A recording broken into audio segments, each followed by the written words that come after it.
everyone, it's Desiree, and I am here just having a ball with the Yana Smakula's recent release called De-Light-Ful Christmas. It's a beautiful collection. I'll have the link to the entire collection down below. I'll be working with 3 of the products. The 3D embossing folder that I just showed is called Holly and Foliage. The next one is this bloom die at the bottom of that magnetic sheet, and that's called Poinsettia Bloom.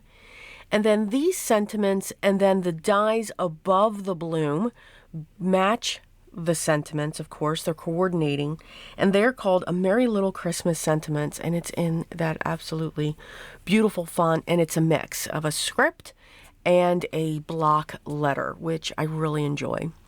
So we're going to start right off. I'm going to make 2 different projects from what you saw from the cover. Very different, same products. Starting with this embossing folder, and I've embossed it on a piece of teal and a piece of black. I've taken care of my die cutting and all of the glimmering because the sentiments are a glimmer plate. So I did them both on white cardstock and black cardstock. Can add to my little tiny pot of sentiments when I need a card real quick. And I used polished brass for the foil. So I was watching, Yana has a video, of course, on her collection, and I'll link that down below as well. And to get color onto these die cuts, yes, I felt her struggle.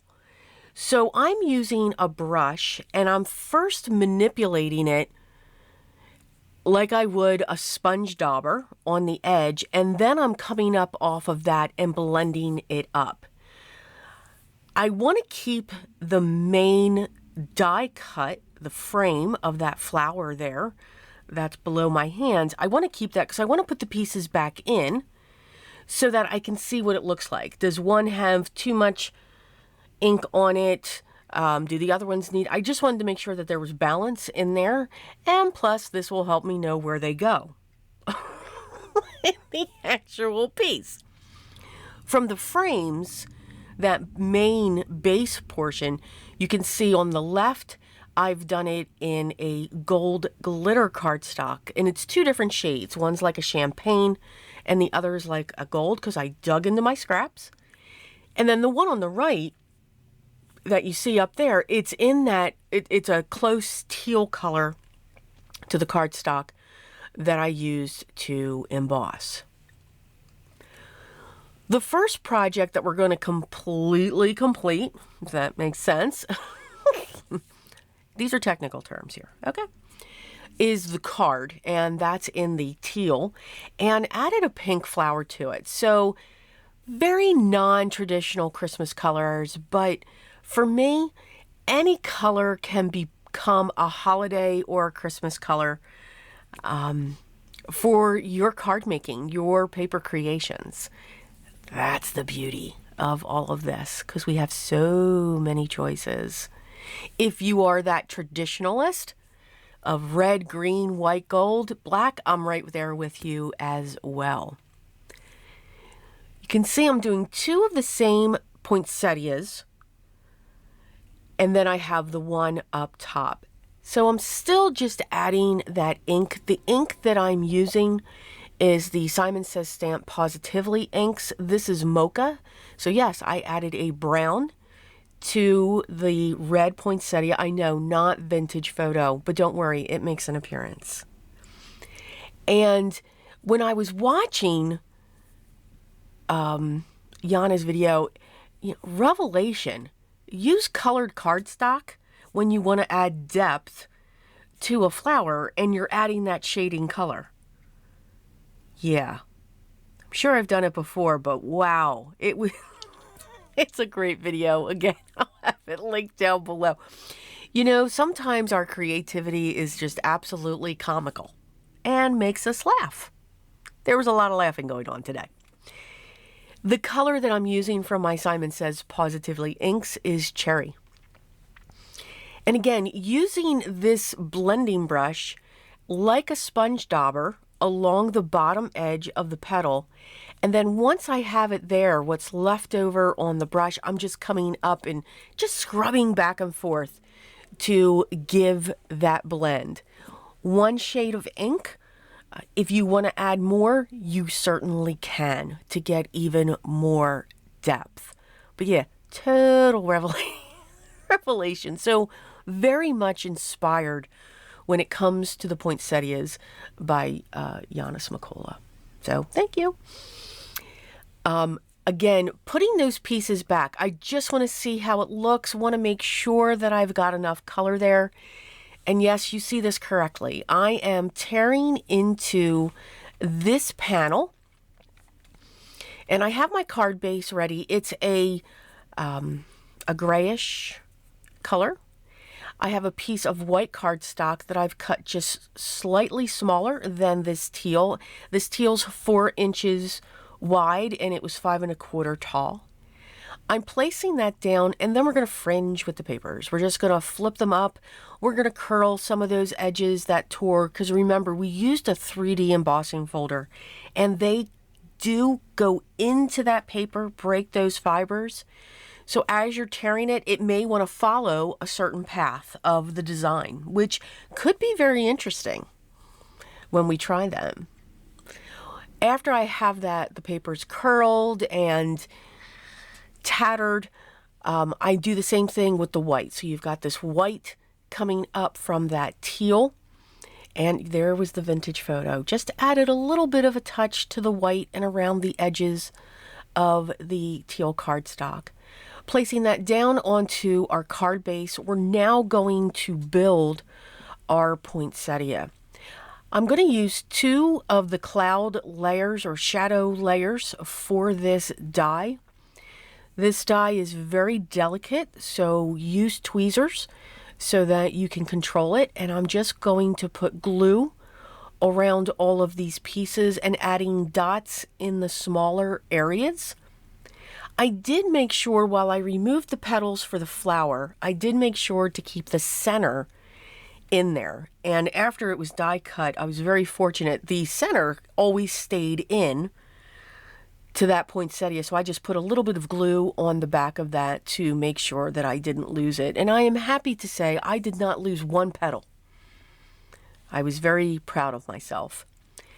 Fiddling around with the positioning, we're going to add lots of double-sided foam squares, cutting some down to get into those areas that are coming off of that center point. I could have continued to use the bases, those clouds, but I knew I was going to be cutting into this, so I didn't want to make it too thick so that the scissors would slip. I'm using the Spellbinders Fun Stamper's Journey Grand Shears. These are wonderful Teflon shears. Once in a while I gotta clean them, but the glue does not gunk on them. They are great. Now it's time to take our petals and just have fun putting them back into place. I really do love the look. Wasn't quite sure. I thought it was going to be really, I don't know what the word I'm looking for. So we'll just say wow when it comes to the pink and this teal on top of this gray. But once I got the petals, these pink petals in there, it just changed, for me at least. This may not be for everybody. But again, always look at the techniques that we use as we're creating. You may not enjoy the colors. You may not enjoy the way, the style that we put our cards together, but you can certainly utilize these techniques that we are using in how you make cards. I used one of the larger sentiments for down in the corner, and I chose the white background because of the white that I have going around the bloom and also behind that teal panel. I'm going to add a couple or a few of the gold gems and make sure that they are set in place. So that is our first card. I really really like this. It's edgy, and that's kind of me. So for our second project, we are going to make a tag, a very large tag. You can turn this into a card. I wanted to keep it as a tag. I have an old gift card that I've cut different areas of angles for tags. You can choose that as well, or you can just snip off the one, flip it over to the other side to get your tag. Now, what I'm using is a piece of chipboard. This is the same weight of cereal boxes, so save those cereal boxes if you have. They are great for tag bases. Here I am remembering that I'm not covering the tag, so I wanted to do that with some light brown cardstock, and we're going to put that on both sides, and I'm just going to trim around it with my long blade shears just to make that even, and then we're going to do the same process on the other side. I am using the black cardstock panel that we 3D embossed with our embossing folder. And yes, once again, I did tear it. I love tearing paper. I think it gives an awesome look, an awesome effect. Again, it's vintage and edgy. It is what I just gravitate. And I don't believe any holiday cannot have a little bit of edge and vintageness. Yes. Coming in around with my vintage photo. I'm very upset right now. I cannot find my large pad for vintage photo. This could be a serious moment, people. I've been cleaning and rearranging things, and very upsetting. So that turmoil will continue. I took that 3D panel, I tore it in half, and I'm separating it. So I'm putting one corner to the upper right and the other corner down to the bottom left. And then I'm going to trim off the excess using the side of the blade of the scissors to cut along that tag. I'm going to pull in the gilding flakes. Now these dry so fast. I'm literally just going to take the bottle right to it, just apply it. I'm getting this stuff everywhere, but it's awesome. Dabbing it with my finger. Then I'll put a little bit down so I can highlight the berries. This product dries very quickly, so you want to move fast. But what's great about it, the more you put on, the better effect you get. And just remember, it gets everywhere. I'm going to heat up my heating tool, and we are going to go to town. When you have more product down of these, of this wax, this gilded wax, it just bubbles. It bubbles, it creates drips. It's absolutely gorgeous. You get a beautiful effect when there's not as much, but it doesn't give that look. So even more gold we're coming in with, and again, I have the two different shades. One's a little bit more champagne-y than the other, or you could say one has more yellow than the other. I want to make sure that I get my hole for the top of my tag. I'm throwing things across the table, but we're okay. It was, let me tell you what, this was a fun day. We're playing with our positioning of these two. I want one down on the bottom left and of course one up in the upper right, making sure that our frame gets down, adding some glue, and then getting it set in place. I'm okay. I'm using art glitter glue. If it does seep, it'll dry clear, and plus it's going into the areas where we're going to put our petals back. Just continuing to place the second one. Now, I cut off the edge of the black cardstock that we embossed to match the tag. I am not going to cut off these leaves. So probably would have been wise to cut multiples of this frame so that it could be more, could be sturdier, have more strength to that. But I already know where this is going to go for the holidays. I am choosing, it's going to sit on a little tiny easel. up on a mantle that I have. There are just some certain projects that we make. And let me know if you do this, that when you finish a card, you just look at it and say, yeah, that's what I saw, and it came right together. There's just a few of those projects. And this is one of them. Again, it might be too much, might be overboard for some. You might be more clean and simple, and that's okay. You can still do the same thing. Don't use the gold, don't use the glitter, don't tear your pages. But there is so many ways that you can do this. I'm going to apply the petals to the second one. And I think what would really be pretty is if you die cut these poinsettias twice. One, two for one of these clusters, one of these bloom sets. Put the solid color down and then take these petals and bend them. Just bend them in half. The beautiful dimension that you would get off of that poinsettia is absolutely magnificent. So many ideas when it comes to this die set.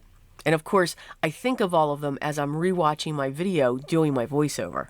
Yes! I don't know. I think I'm going to do one of these videos. I think I'm going to.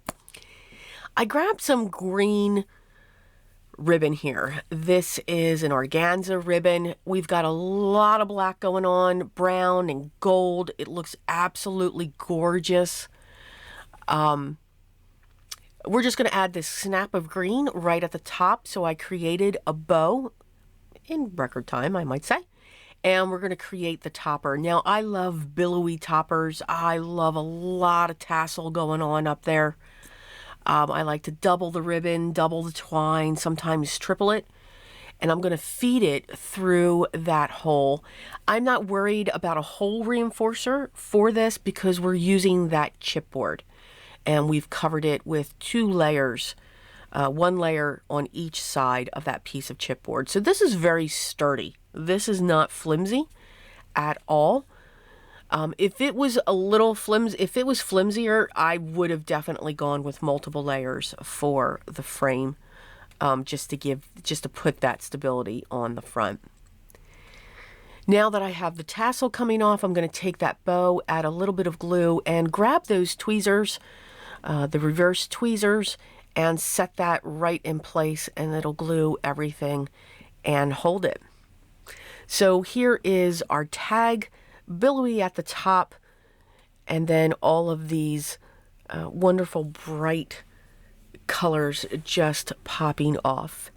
Going to add the same gems to this one as well, and even add some to the tag itself. So kind of an edgy spin onto our holiday card and tag, but also wanted to show you 2 different ways when you're using one die and how different it can look. You have something that looks very traditional with the red and the gold poinsettia, but then you have something bright and makes you smile with that teal and those pinks and that white coming into it. But it is the same die, but it does look different in its own way. And I think it's fun to see how different, with just a play on colors, your dies in your stash can look. So I hope you enjoyed today's 2 projects. Again, a little edgy, well, very edgy, and throwing in some vintage in there. But again, just another way to use what's in your stash and to use this die set. As always, the products that I use will be listed down below, and also I will list to the entire collection that Yana has beautifully designed. If you have any questions, make sure you leave those down below, and I'll get back to you as soon as I can. Thank you so much for taking the time today to stop by to see this video, and I hope I gave you some tips and tricks.